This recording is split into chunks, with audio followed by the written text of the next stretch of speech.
Motor racing is often seen as a boring sport because it's usually dominated by technical talk about tyres or aerodynamics. More often than not, people think of F1 with its reliance on pit stop strategies, and there isn't really anywhere near enough focus on the wheel-to-wheel racing that happens in every form of asphalt-based motorsport. The Grid series has always put this excitement ahead of the pure realism of most sim-based racing games, and it looks like this 2019 reboot is no different. Actually, it's on course to be the best yet, if my time so far is anything to go by. Aside from the ability to quickly tune your vehicle, there isn't really anything in the way of technical jargon in Codemasters' latest, instead focusing all of its energy on making the racing as exciting as possible. Rather than being as in-depth as Project Cars 2 or as technical as GT Sport, Grid opts for a more exaggerated physics model, replicating the twitchy and frantic nature of driving at high speed in tuned, lightweight racing machines with a bit more style. You'll still need to brake for the Druid's hairpins of Brands Hatch or for the tight double right-hander that opens a San Francisco street circuit, but you'll always feel like you're going that a little bit faster than if you were playing a more hyper-realistic simulation. This helps to keep things flowing at an almost cinematic pace, like you're Tom Cruise and this is Days of Thunder, only you're doing more than just turning left. That's not to say there aren't stock cars in Grid, they actually make up one of the main disciplines of the career mode. After a few brief glimpses at some of them in the tutorial races, you're free to jump into the different forms of motorsport that make up the Grid World Series: Touring, Stock, Tuner, GT, FA Racing and Invitational events. You're given a set amount of money to start, allowing you to buy a car for at least one or two of the disciplines and dive into the racing, which, honestly, I just couldn't wait to do. It was only after completing several events that I realised I could even rename my driver and team, which also led to me looking into my teammate options and customising my banners. Teammates have played a big part in the Grid games, and here they're more important than ever. They'll earn you money for their performance in races and can even help you out provided you haven't hired a driver with a low loyalty rating. As you progress and level up, the game will allow you to access more varied teammates, each with their own strengths, weaknesses and personality. Nick Whittle, the starting teammate, is pretty useless. Even Chris Smith, the game's director, stated as much when I previewed the game last. After checking out my options taking into account the loyalty, skill, attack and defence ratings of the available candidates, I decided to replace dear Nick with Harper Wright, a British driver who ended up being a fantastic racer. She often finished on the podium and even won a couple of races when I had a bad run, though she did have a bit of a temper, and I discovered this when I accidentally tapped the side of her car during an overtake, and I want to stress the tap part, as I didn't really even affect her in the slightest, and she got mad. Which leads me nicely into a new addition to Grid, the Nemesis system. Bump into someone a few too many times, or in this case, tap your highly strung teammate just once, and you'll get a notification that you've gained a nemesis in that race.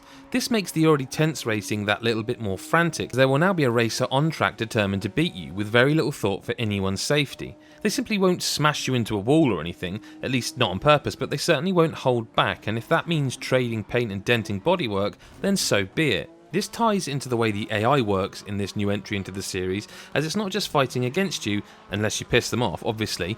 Every racer on the track is doing exactly what you're doing. They're trying their best to get ahead of the cars in front. You'll often see battles on the track, sometimes being able to take advantage of it, sneaking in a double overtake as they're focused on each other. It feels like proper racing.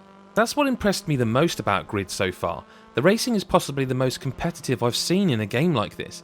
At first I thought it was a bit too easy. I'm not the bragging type, I'm just being honest, so I bumped up the difficulty to hard, and I could still win more often than not, but the races were always tight, especially from my teammate Harper. She's an absolute beast on the track, no matter the weather. The racing though was always exciting. And yes, I mentioned the weather. For the first time in the series, Grid introduces wet weather racing, and it really does change the game. It might seem obvious, but cars struggle for grip, and it makes the already tense racing even more so. The reduced visibility, especially in the cockpit view with the wipers frantically trying to beat back the rain, coupled with the slick track and the always racy opposition, turns up the excitement and tension to 11. Driving in the rain just highlights how impressive the handling has been tuned by the team at Codemasters. You can tell that the team behind Dirt Rally 2.0 worked on it. Cars feel both completely under control and yet also ready to buck you into the nearest wall should you make a mistake, which replicates the way motorsports really are. Drivers simply cannot afford to relax because one wrong move will upset the delicate balance of the car and cause it to spin out. Thankfully, that's why race driver Grid introduced the Flashback system, and Grid brings it back. Make a mistake, get into a crash, or simply want to take a better line through that last corner as you learn the track, and you hit the rewind button to pull back the action a short while and have another crack at it. That said, despite this preview build essentially being most of the game, it's clear that there are still one or two issues that need resolving. Flashbacks can produce one of those issues, as I discovered when I attempted to have another go at a messy corner, only for my car to veer violently into a wall immediately upon resuming my race, without any input from the controller.